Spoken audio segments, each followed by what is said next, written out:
முதலமைச்சர் அவர்கள் ராமதாஸ் அவர்களை கொச்சையாக பேசிட்டாரு, வேலை வெட்டி இல்லைன்னு சொல்லிட்டாரு அப்படின்னு சொல்லி பாஜக கூட்டணி கட்சியினர் கண்டனங்களை தெரிவிச்சுட்டு வராங்க. இன்னும் சிலர் என்ன பண்றாங்க அப்படின்னா, அதானி குறித்த கேள்வியை கேட்டதுனாலதான் முதலமைச்சர் அவர்கள் பதில் சொல்ல முடியாம இப்படி ஓடுறாரு அப்படின்னு சொல்லி பாஜகவினர் எழுதுவதை நம்மளால பார்க்க முடியுது.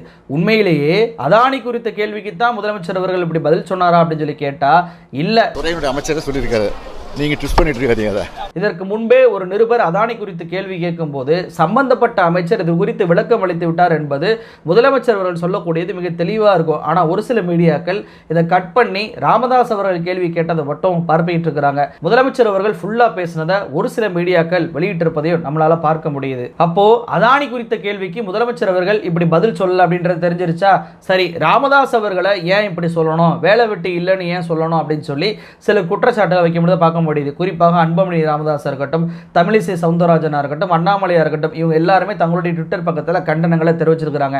என்னங்க அவர் மூத்த அரசியல்வாதி, இப்படிதான் பேசுவீங்களா அப்படின்னு சொல்லி. ஆனா ஒரு விஷயத்தை நல்லா கவனிச்சு பாருங்களேன், முதலமைச்சர் ஸ்டாலின் அவர்கள் அது ராமதாஸா இருக்கட்டும், அன்புமணியா இருக்கட்டும், அவர்களுக்கு கொடுக்கக்கூடிய அந்த அறிக்கையா இருக்கட்டும், பதிலா இருக்கட்டும், எல்லா இடத்துலையுமே ரொம்பவுமே மரியாதையாக டாக்டர் ராமதாஸ், டாக்டர் ஐயா ராமதாஸ் அப்படின்லாம் வருவதை நம்ம பார்க்க முடியுது. ஆனா ஏன் இப்போ இப்படியான ஒரு வார்த்தையை அவர் பயன்படுத்தினார் அப்படின்னா அதற்கு காரணம் இந்த வீடியோவா தான் இருக்கும். உங்க அப்பாவும் விட்டு சொத்தியா நாங்க கேட்கிறோம் 10.5. இது எங்க நாடு, எங்க பூமி, எங்களால வளர்ந்தது, எங்க மண்ணு. உனக்கு இங்க என்ன வேலை? உங்ககிட்ட போய் நான் 10.5 நான் கேட்கணுமா? எனக்கு அவமானமா இருக்கு. உன்ன போய் கோட்டையில நான் சந்திக்கணுமா? எனக்கு அவமானமா இருக்கு. இந்த வீடியோவில் முதலமைச்சர் ஸ்டாலின் அவர்களை மிக மோசமாக ஒருமையில் ராமதாஸ் அவர்கள் பேசுவதை பார்க்க முடியுது.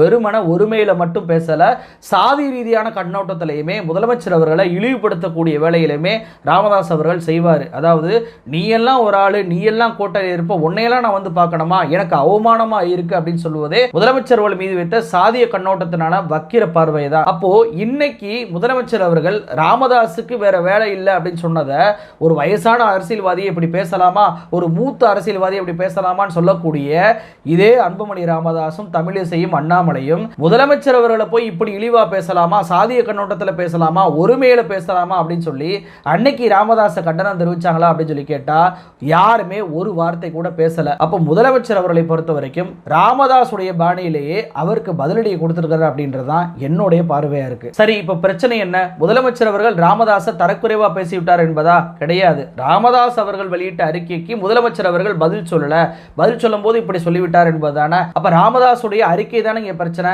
அந்த அறிக்கையை வச்சு ராமதாஸை இப்ப நம்ம அம்பலப்படுத்தலாம். ராமதாஸ் அவர்கள் வெளியிட்ட அறிக்கையை காமிக்கிறேன் பாருங்க.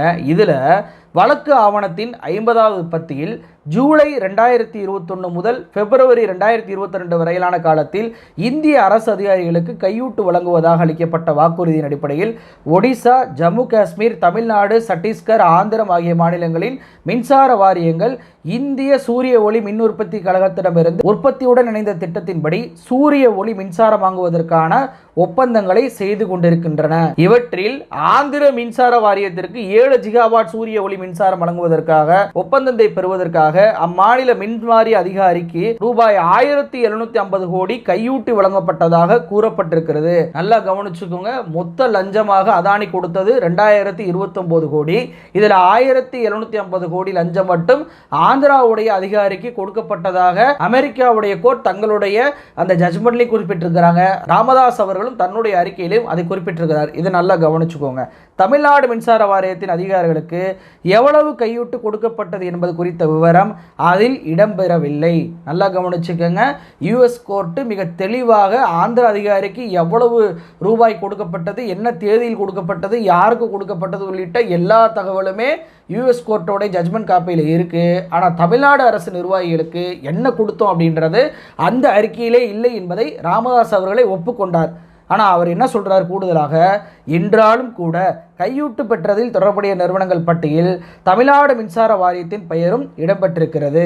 அது மட்டுமின்றி கையூட்டு வழங்கப்பட்டதாக அந்த ஆவணத்தில் குறிப்பிடப்பட்டுள்ள காலகட்டத்தில் தான், அதாவது 2021 ஆண்டு செப்டம்பர் 16 தேதி ஞாபகம் வச்சுக்கோங்க. 2021 செப்டம்பர் 16 1000 மெகாவாட் சூரிய ஒளி மின்சாரத்தை இந்திய சூரிய ஒளி மின் உற்பத்தி கழகத்தின் வாயிலாக, நல்லா கவனிங்க, அதானி நிறுவனத்தோட இல்ல, இந்திய சூரிய ஒளி மின் உற்பத்தி கழகத்தின் வாயிலாக வாங்குவதற்கான ஒப்பந்தத்தில் தமிழ்நாடு மின் வாரியமும் இந்திய சூரிய ஒளி மின் உற்பத்தி கழகமும் கையெழுத்திட்டுள்ளன.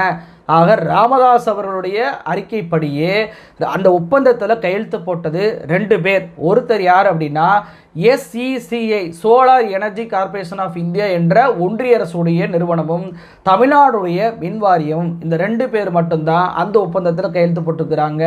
அதானி என்பவர் கிடையாது. இதை ராமதாஸ் அவர்கள் அறிக்கையிலே மிக தெளிவாக இருக்கு. சரி, அந்த தேதி ஞாபகம் சொன்ன தெரியுமா? அது எதற்கு அப்படின்னா ராமதாஸ் அவர்கள் இந்த ஒப்பந்தம் போட்டதாக எப்போ சொல்றாரு? 2021ஆம் ஆண்டு செப்டம்பர் 16ஆம் தேதி. ஆனால் இதே அறிக்கையில் ராமதாஸ் அவர்கள் அதானி முதலமைச்சர் ஸ்டாலின் அவர்கள் இல்லத்துக்கே போய் சந்திச்சது ஏன் அப்படின்னு சொல்லி கேட்கக்கூடிய அந்த மாதம் என்ன அப்படின்னா இந்த வருடம் 2024 ஜூலை மாதம். நான் என்ன கேட்குறேன் அப்படின்னா ஒப்பந்தம் போட்டது 2021 அப்படின்னா 3 வருஷத்துக்கு அப்புறம் அதானியும் முதலமைச்சர் அவர்கள் சந்திச்சதாக சொல்வதையும், அப்படி சந்திப்பு நடந்திருந்தாலும் கூட அந்த சந்திப்பை இந்த ஒப்பந்தத்தோடு முடிச்சு போட்டு கேள்வி கேட்பதும் முன்னுக்கு பின் முரணா இல்லையா? யாராவது ஒப்பந்தம் போட்டு 3 வருஷத்துக்கு அப்புறம் வந்து டீலிங் பேசுவாங்களா? அப்ப இங்க ராமதாஸ் அவர்கள் அறிக்கையிலேயே அவர் வைத்த அந்த வாதமே அடிபட்டு போகுது. இன்னும் சிலர் என்ன பண்றாங்கன்னா அதானியும் முதலமைச்சர் அவர்களும் சந்திச்சதாக சொல்லக்கூடிய விஷயத்தை உறுதியாக பரப்புறாங்க. ராமதாஸ் அவர்களுமே அதை தான் சொல்றாங்க. குறிப்பா சொல்லணும்னா சவுக்கு சங்கர் தன்னுடைய ட்விட்டர் பக்கத்தில் என்ன போட்டிருக்காரு அப்படின்னா, பாருங்க UNA உறுதிப்படுத்தியிருக்கு முதலமைச்சர் அவர்களும் அதானியும் சந்திச்சாங்க அப்படின்னு சொல்லி அந்த செய்தியோடைய அந்த புகைப்படத்தை வந்து வெளியிட்டிருக்கிறாரு. ஆனா UNA அப்படின்னா ஏதோ யுனைடெட் நேஷன் போல நம்ம கருதணும் அப்படின்றக்காண்டி தான் மொட்டையாக UNA போட்டிருக்கிறாரு நம்ம சவுக்கு சங்கர். ஆனா உண்மையிலே UNA அப்படின்றது என்ன அப்படின்னா யுனைடெட் நியூஸ் ஆஃப் இந்தியா அப்படின்ற ஒரு நியூஸ் ஏஜென்சி தான். இந்த ஏஜென்சியை போலவே சில மீடியாக்கள் அதானி முதலமைச்சர் அவருடைய இல்லத்துக்கு போய் சந்திச்சதாக செய்திகளை போட்டிருக்கிறாங்க. ஆனால் எந்த செய்தியுமே உறுதியாக சந்தித்தார் அப்படின்ற செய்தியே இல்லை. மிக குறிப்பாக பார்த்தீங்க அப்படின்னா சொல்லப்படுகிறது அவங்க போயிருக்கலாம் என்று கருதப்படுகிறது. அன்னைக்கு இரவே ஹோட்டலில் டின்னரை முடிச்சுட்டு அதானி அவர்கள் ஃப்ளைட் ஏறி போயிட்டார் அப்படின்ற தகவலை எல்லாம் எல்லா மீடியாக்களும் வெளியிட்டிருக்காங்க. தவிர முதலமைச்சர் அவருடைய இல்லத்தில் அதானி சந்திச்சார் அப்படின்ற உறுதியான தகவலை எந்த மீடியாவும் வெளியிடவே இல்லை. ஆனால் இப்படியெல்லாம் நம்ம சிந்திக்கணும் அப்படின்றக்காண்டி தான் UNA அப்படின்ற ஒரு மிகப்பெரிய ஒரு சேனலை போல ஒரு மிகப்பெரிய வெளிநாட்டு நியூஸ் ஏஜென்சி வெளியிட்டதை போல நம்ப வைப்பதற்காக இப்படியான வார்த்தை ஜாலங்கள் பயன்படுத்தப்படுது. சரி, உண்மையிலேயே அதானி நிறுவனம் ஒப்பந்தத்தில் கையெழுத்து போடுவதற்காக தமிழ்நாடு அரசுடைய நிறுவன அதிகாரிகளுக்கு லஞ்சம் கொடுத்தாங்களா அப்படின்னு சொல்லி கேட்டோம் அப்படின்னா அதற்கு செந்தில் பாலாஜி அவர்கள் சம்பந்தப்பட்ட துறை அமைச்சரான செந்தில் பாலாஜி அவர்களே மிக தெளிவான பதிலை கொடுத்திருக்கிறாரு. அதுல அவர் மிக தெளிவாக என்ன சொல்றாரு? தமிழ்நாடு மின்சார வாரியத்தை பொறுத்தவரை அதானி நிறுவனத்தோடு எந்த விதமான வணிக ரீதியிலான தொடர்புகளும் கடந்த 3 ஆண்டுகளாக இல்லை. அதை முதல்ல தெளிவுபடுத்திடுறேன். வணிக ரீதியான தொடர்புகள் எந்த வகையிலும் தமிழ்நாடு மின்சார வாரியத்திற்கும் அதானி நிறுவனத்திற்கும் இல்லை. தமிழ்நாடு மின்சார வாரியத்தை பொறுத்தவரை தமிழ்நாட்டினுடைய முதலமைச்சர் மாண்புமிகு தளபதி அவர்கள் ஆட்சி பொறுப்பேற்று தமிழ்நாட்டினுடைய மின் தேவையை கருத்திலே கொண்டு மத்திய மின்சாரத்துறையோடு இருக்கக்கூடிய அந்த அமைப்புகளோடு 1500 மெகாவாட் மின்சாரம் கொள்முதல் செய்வதற்கான ஒப்பந்தங்கள் செய்யப்பட்டன. அந்த நிறுவனத்தோடு தான் தமிழ்நாடு மின்சார வாரியம் புரிந்துணர்வை செய்திருக்கின்றன. குறிப்பாக solar energy corporation of India limited, இது மத்திய அரசினுடைய நிறுவனம். எங்களுடைய ஆட்சி வந்ததுக்கு அப்புறம் 3 ஆண்டுகளாக அதானியோட எந்த ஒரு தொழில் ஒப்பந்தமும் மின்சார வாரியம் செய்யவே இல்லை. எங்களுக்கு அவங்களுக்கு எந்த பிஸ்னஸ் டீலிங்கும் இல்லை. நாங்கள் ஒப்பந்தம் போட்டது ஒன்றிய அரசுடைய SECI அப்படின்ற நிறுவனத்தோட மட்டும்தான் அப்படின்னு சொல்லி மிக தெளிவாக சொல்றாரு. சோசியல் மீடியாவாக இருக்கட்டும் அல்லது தொலைக்காட்சிகளாக இருக்கட்டும் அல்லது தொலைக்காட்சியில் நீங்கள் வந்து யூடியூப்லேயா இருக்கட்டும் இல்லை ஃபேஸ்புக்லேயா இருக்கட்டும் போடக்கூடிய கார்டு, உங்களுடைய செய்தி நிறுவனங்கள் போடக்கூடிய கார்டுகள் கூட அது ஒரு சிலர் அந்த கார்டுகளை போட்டிருக்காங்க. அது முதல்ல தெளிவுபடுத்திங்க. எந்த விதமான தமிழ்நாடு மின்சார வாரியத்திற்கும் அதானி நிறுவனத்தின் மீது சொல்லப்பட்டிருக்கின்ற குற்றச்சாட்டுகள், அந்த குற்றச்சாட்டுகளுக்கு தமிழ்நாடு மின்சார வாரியத்துக்கு எந்த தொடர்பும் இல்லை. அது முதல்ல தெளிவுபடுத்திங்க. அது ஏதாவது சந்தேகம் இருந்தால் என்னிடத்துல கேட்கலாம், இல்லை இன்னும் சந்தேகம் இருந்தால் எங்கள் அதிகாரிகிட்ட கேட்கலாம், CMD கிட்ட கேட்கலாம், செக்ரட்டரிகிட்ட கேட்கலாம். அதனால் அரசாங்கம் இதை தெளிவுபடுத்துவதற்கு நாங்கள் தயாராக இருக்கின்றோம். இன்னொரு விஷயத்தையும் மிக தெளிவாக செந்தில் பாலாஜி பயன்படுத்துகிறார். என்ன அப்படின்னா, நீங்கள் இது குறித்து உங்களுக்கு எந்த சந்தேகம் வந்தாலும் சரி என்னை வந்து கேளுங்க, நான் பதில் சொல்கிறேன். என்கிட்ட இல்லையா, துறை சார்ந்த அதிகாரிகள் இருக்காங்க, அவங்கள்ட்ட கேளுங்க, எந்த விளக்கமாக இருந்தாலும் அவங்க பதில் சொல்லுவாங்க அப்படின்னு சொல்லி ஒரு வெளிப்படைத்தன்மையோட செந்தில் பாலாஜி அவர்கள் சொல்வதை நம்மளால பார்க்க முடியுது. ஆனால் இதே வெளிப்படைத்தன்மை அதானியிடம் கையூட்டு பெற்றதாக சொல்லப்படக்கூடிய மற்ற மாநிலங்களில் இருக்கா அப்படின்னு சொல்லி கேட்டால் இல்லை. குறிப்பாக ஆந்திரா மாநிலம். இன்னைக்கு ஆந்திராவுடைய முதலமைச்சராக இருப்பது யாரு? சந்திரபாபு நாயுடு தான். பாஜகவோட கூட்டணியில தான் சந்திரபாபு நாயுடு அவர்கள் அங்க ஆட்சியை அமைச்சிருக்கிறாரு. அந்த சந்திரபாபு நாயுடு இது குறித்து என்ன ஒரு அறிக்கையை வெளியிட்டிருக்கிறார் அப்படின்னு சொல்லி கேட்டா ஒண்ணுமே இல்லை. அதாவது நல்லா கவனிச்சு பாருங்க, திருப்பதி லட்டு எவ்வளவு பெரிய சென்சேஷனலான ஒரு இஷ்யூ. அந்த இஷ்யூலையே பாருங்க, முதலமைச்சர் வந்து ஒரு கிறிஸ்தவர், அவர் ஜெகன்மோகன் ரெட்டி. அதனால தான் லட்டு விஷயத்தில் இப்படியான மோசமாக கலப்படம் பண்ணியிருக்கிறாங்க அப்படின்ற ஒரு அறிக்கையை வெளிப்படையாக தானே முன் வந்து பிரஸ் மீட்லாம் வந்து வச்சாரல. எவ்வளவு பெரிய சர்ச்சையாச்சு, எவ்வளவு கோடி பக்தர்களுடைய உணர்வுகளை அது பாதிச்சிச்சு. இப்படியான விஷயத்தை எல்லாம் தைரியமாக சொல்லக்கூடிய நாயுடு அவர்கள் லட்டு மாதிரி 1750 கோடி ரூபாய் லஞ்சத்தை ஜெகன்மோகன் ரெட்டி அரசு வாங்கியிருக்கு அப்படின்னா சும்மா விடுவாரா? நிலத்தை ஆக்கிரமிச்சார் அப்படின்றக்காண்டியே ஜெகன்மோகன் ரெட்டியோட பங்களாவெல்லாம் போய் புல்டோசர் வச்சு இடிச்ச இதே நாயுடு இந்த மேட்டரை கையில் எடுத்து உடனடியாக ஜெகன்மோகன் ரெட்டிக்கு எதிராக ஒரு விசாரணை கமிஷனோ அல்லது அரஸ்டோ ஏதாவது பண்ணாரான்னு கேட்டால் ஒன்று கூட இல்லை. ஆனால் என்ன தெரியுமா சொல்லியிருக்கிறாரு? எங்களுக்கு மின்சாரம் தேவை, அதனால அதானியோடைய ஒப்பந்தத்தை நாங்கள் ரத்து பண்ண போறதில்லை அப்படின்னு சொல்லி அவர் சொல்லி இருக்கிறார். அப்போ நாயுடு அவர்களை போல அதானியை வந்து ஏதாவது சொல்லிட்டோம் அப்படின்னா மோடி கோச்சுக்குறாரு அப்படின்ற பயத்தில் தமிழ்நாடு அரசு மௌனம் காத்துச்சா அப்படின்னு சொல்லி கேட்டா இல்ல. சம்பந்தப்பட்ட துறை அமைச்சர் எவ்வளவு கேள்வி வேணாலும் என்கிட்ட கேளுங்க, என்கிட்ட இல்லாட்டி அதிகாரிகள்கிட்ட கேளுங்க அப்படின்னு சொல்லி வெளிப்படையாக தைரியமாக சொல்லுகிறார். அப்படி இருக்கும்போது ஒரு குற்றம் செஞ்ச ஒருவரால எப்படி இப்படியான வெளிப்படையான கருத்துக்களை வெளியிட முடியும் அப்படின்றதான் நாம வைக்கக்கூடிய கேள்வியா இருக்கு. சரிங்க, ராமதாஸ் அவர்களும் பாஜக கூட்டணியும் வைக்கக்கூடிய அந்த கருத்தின் அடிப்படையிலேயே அதானியும் ஸ்டாலினும் அவர்களும் ரகசியமா சந்திச்சிட்டாங்க. அதானி அவர்கள் ஆந்திராவுக்கு லஞ்சம் கொடுத்தது மாதிரி ஒரு 10 கோடியோ 20 கோடியோ தமிழ்நாடு மின்வாரிய வாரியத்துக்கும் லஞ்சம் கொடுத்துட்டாருன்னு வச்சுக்கோங்களேன். இவ்வளவு பெரிய தொகை பணப்பரிமாற்றம் ஆயிருக்குல்ல, சட்டவிரோதமாக தானே பணப்பரிமாற்றம் நடந்திருக்கு. அப்ப சட்டவிரோதமாக பணப்பரிமாற்றம் ஆகுதுன்னா ஈடி தானே இதை விசாரிச்சிருக்கணும். ஈடி ஏன் வரவே இல்லை? மோடி அவர்கள் எதற்கெடுத்தாலும் ஈடியை விட்டு எதிர்கட்சிகளை கைது பண்றவர் தானே. ஏன் செந்தில் பாலாஜி அவர்களையே அதிமுக ஆட்சி காலத்தில் போடப்பட்ட வழக்க வச்சுதானே ஈடி கைது பண்ணி சிறையில் அடிச்சாங்க.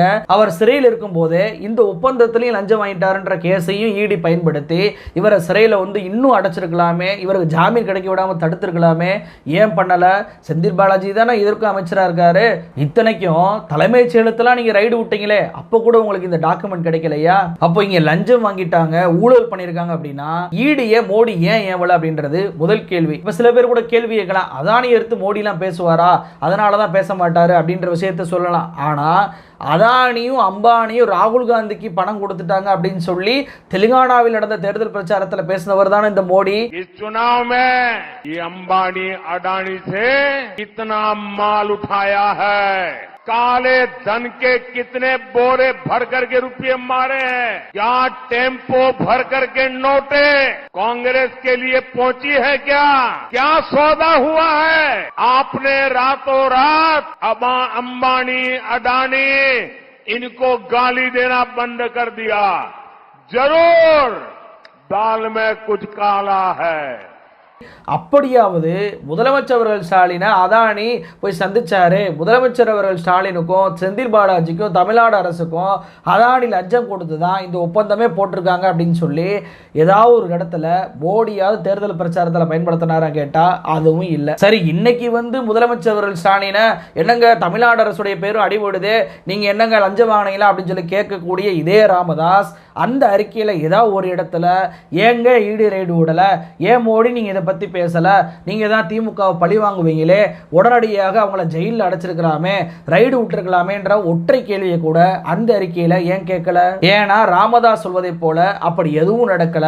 ராமதாஸ் அவர்கள் மோடிக்கு விசுவாசம் காட்டதா இப்படியான அறிக்கையை விட்டுருக்கிறாரு. இன்னைக்கு அரசியல் அதிகாரத்தில் இருக்கிறதுனால, ஆட்சியில் இருக்கிறதுனால ஆணவத்தில் அப்படி பதில் சொல்றீங்களான்னு கேட்கிறாங்களே இந்த தமிழிசை. மணிப்பூருக்கு போங்க போங்கன்னு சொல்லி ஒட்டுமொத்த இந்தியாவும் பிரதமர் மோடியை பார்த்து கேட்குறாங்களா இல்லையா?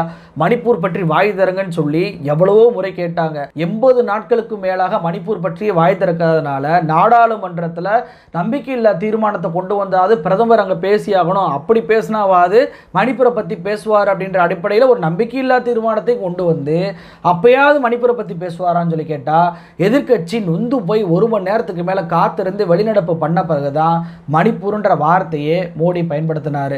அப்போது மணிப்பூர்ன்ற வார்த்தையை மோடி பயன்படுத்துவாதது ஆட்சி அதிகாரத்தில் ஆணவத்தை தான் காட்டுது அப்படின்னு சொல்லி தமிழிசை அவர்கள் சொல்லுவாரா? இன்னொரு பக்கம் நம்ம அண்ணாமலை திமுகவுடைய ரெட்ட முகத்தை அம்பலப்படுத்திட்டா திமுகவினர் இப்படி தான் பண்ணுவாங்க, முதலமைச்சரும் இப்படி தான் பண்ணுறாரு அப்படின்ற ஒரு அறிக்கையை விட்டுருக்கிறாரு. யாருக்குங்க ரெட்ட முகம்? டிரான்ஸ்போர்ட் மினிஸ்டராக செந்தில் பாலாஜி இருக்கும்போது லஞ்சம் வாங்கிட்டாருன்னு சொல்லி அந்த வழக்கை தூசி தட்டி ஈடி கைது பண்ணுது. தொக்காக மின்சார வாரியம் லஞ்சம் வாங்கி இருக்கு அப்படின்னு சொல்லி இன்னைக்கு சொல்றீங்கல்ல, அதே ஈடி வச்சு ரைடு விட்டு அதே செந்தில் பாலாஜியை நீங்க இன்னொரு கைது பண்ணிருக்கலாமே, ஏன் கைது பண்ணல? அப்ப அதானினா நீங்க கைது பண்ண மாட்டீங்க, மற்ற வழக்குனா கைது பண்ணுவீங்க. அப்ப இங்க இரட்டை முகம் இருப்பது யாருக்கு? முதலமைச்சர் ஸ்டாலினுக்கா மோடிக்கா?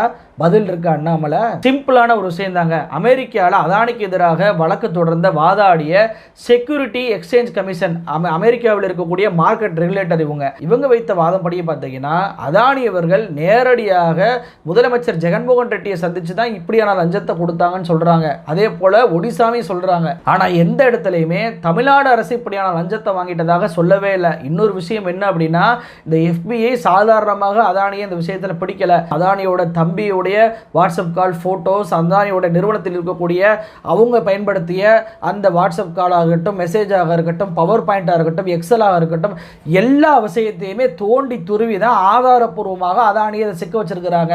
அப்படி எல்லா விஷயத்தையும் சொன்ன அந்த FBI அந்த விசாரணை ஏஜென்சி கூட ஆந்திராவுக்கு இவ்வளவு தொகையில் லஞ்சம் வாங்கியிருக்காங்கன்னு சொல்றாங்களே தவிர தமிழ்நாட்டுக்கும் லஞ்சம் வாங்கியிருக்காங்க, இவ்வளவு தொகை கொடுக்கப்பட்டது, இவருக்கு கொடுக்கப்பட்டது அப்படின்ற ஒரு வார்த்தையை கூட அவங்க பயன்படுத்தவே இல்லை. அவங்க என்ன சொல்லியிருக்காங்க அப்படின்னா, ஆந்திராவுக்கு இது மாதிரி லஞ்சம் கொடுத்துருக்குறாங்க, இந்த ஆந்திராவுக்கு போட்ட ஒப்பந்தம் மாதிரி தான் ஒடிசாவுக்கும் சத்தீஸ்கருக்கும் தமிழ்நாட்டுக்கும் ஒப்பந்தம் போட்டிருக்கிறாங்க அப்படின்றதான் இருக்கே தவிர தமிழ்நாடு அரசுக்கும் இவ்வளவு தொகை லஞ்சம் கொடுத்துருக்காங்கன்ற வார்த்தை அதில் இடம்பெறவே இல்லை. என்னடா அதானியோடைய இந்த பிடிவாரண்ட் என்பது மகாராஷ்டிரா தேர்தலுக்கு ஒரு நாளுக்கு முன்னாடி வராம தேர்தல் முடிந்த பிறகு வருதே அப்படின்ற சந்தேகத்தை பொதுமக்கள் எல்லோரும் எழுப்பினாங்க.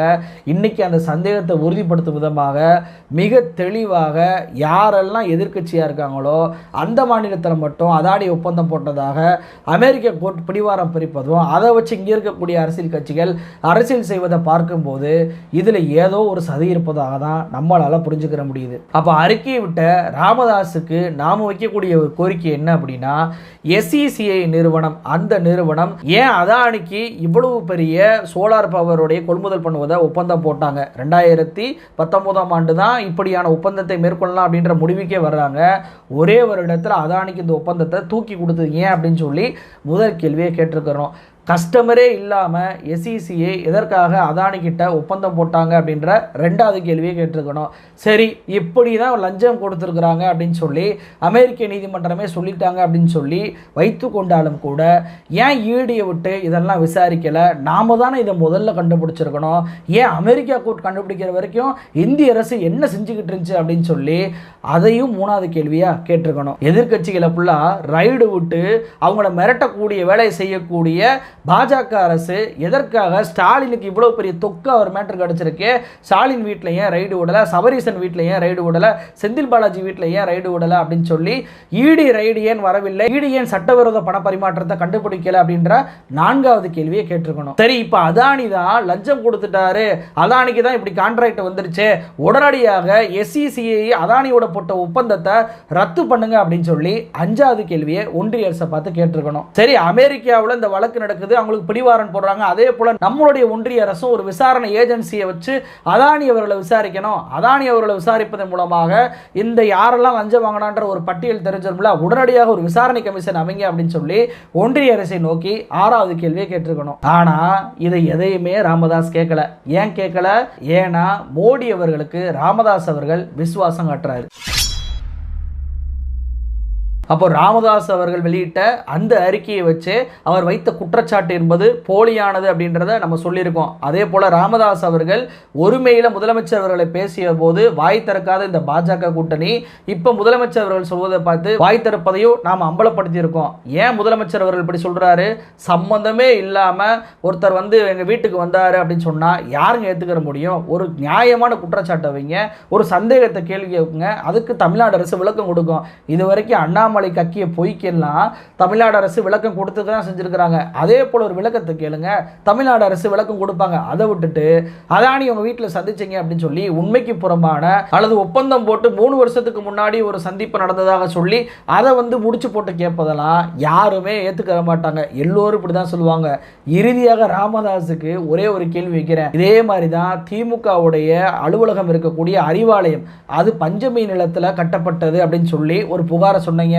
உங்களுக்கு எதிராக அவதூறு வழக்க RS பாரதி அவர்கள் தொடர்ந்தாரா இல்லையா? அந்த அவதூறு வழக்கு இன்ன வரை நடந்துகிட்டு இருக்கு. ஏங்க சொன்னது எப்போ? 2-3 வருஷத்துக்கு முன்னாடி. அப்பவே இந்த விஷயத்துக்கு இந்த பாருங்க டாக்குமெண்ட் இருக்கு அப்படின்னு சொல்லி கோர்ட்ல சமர்ப்பணம் பண்ணி இருந்தா பஞ்சமி நிலத்துல இருக்கா இல்லையான்ற தெரிஞ்சிருக்குமா இல்லையா? இது வரைக்கும் ராமதாஸ் அவர்கள் பயந்துகிட்டு கோர்ட்டுக்கு போவே மாட்டாரு. ஒவ்வொரு முறையும் வாய்தா வாங்குறாரு. அப்ப பஞ்சமி நிலத்தில் அண்ணா அறிவாலயம் கட்டப்பட்டிருக்கிறது என்று எப்படி ஒரு பொய்யை பரப்பினாரோ அதே போலதான் இப்பவும் அதானியும் முதலமைச்சர் ஸ்டாலின் அவர்களும் ரகசியமா சந்திச்சிட்டாங்க. அதானி நிறுவனம் தமிழ்நாடு அரசுக்கு லஞ்சம் கொடுத்திருக்கு அப்படின்றதையும் பொய்யாக பரப்பிட்டு இருக்கிறாரு ராமதாஸ் அவர்கள். நன்றி.